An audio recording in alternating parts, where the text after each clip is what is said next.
The governor launches a program to deport unauthorized immigrants arrested in Oklahoma.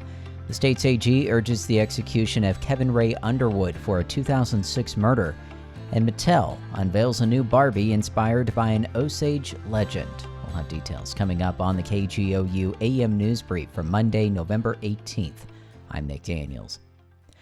Oklahoma Governor Kevin Stitt is launching something he calls Operation Guardian. State Capitol reporter Lionel Ramos reports on the program to prepare to deport hundreds of unauthorized immigrants arrested for crimes unrelated to their immigration status. Stitt says the move is meant to, quote, address the presence of illegal immigrants who have committed crimes in Oklahoma. State Public Safety Commissioner Tim Tipton is leading the operation. Tipton is ordered to work with state, county, and local law enforcement and the Oklahoma Department of Corrections to produce a plan for the deportation of unauthorized immigrants incarcerated in the state for reasons other than their immigration status. Eventually, the incoming Trump administration will be added to the collaboration. Tipton's plan is due to the governor no later than January 15th of next year.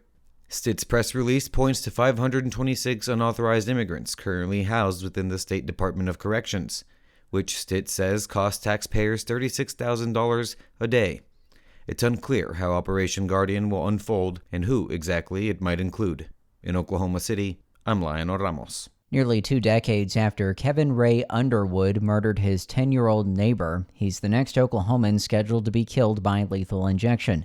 Sierra Pfeiffer reports Attorney General Gentner Drummond suggests the process move forward. Underwood was sentenced to death in 2008 for murdering Jamie Bolin and Purcell 2 years earlier. Underwood's clemency hearing is set for December 4th. To be granted clemency, he would need to receive a recommendation from the Pardon and Parole Board. Then Governor Kevin Stitt must sign off on the measure. In a press release, Drummond asked the board not to give him clemency. Drummond says the death penalty is the only appropriate punishment. Underwood planned the murder of his 5th-grade neighbor for several months, scheming to abduct, rape, and kill her. Pending the board's decision, Underwood is scheduled to be killed by lethal injection on December 19th. I'm Sierra Pfeiffer. The number of straight party voters in Oklahoma fell during the November 5th election. Robbie Korth has details on the numbers. Straight party voting declined by about 7.5 percentage points. Reporting by Oklahoma Watch shows the number of voters simply checking a box to vote for a single party's candidate in all races dropped from more than 45% in 2020 to about 38% this year.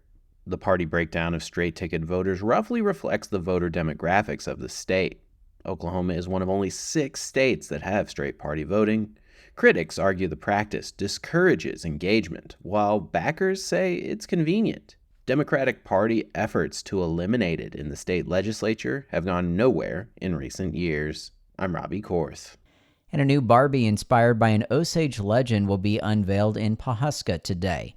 Katie Hallam has more on Mattel's newest addition to their Inspiring Women's series. This Barbie is an indigenous ballerina. Osage citizen and Oklahoma native Maria Tall Chief will join the ranks as a Barbie signature doll.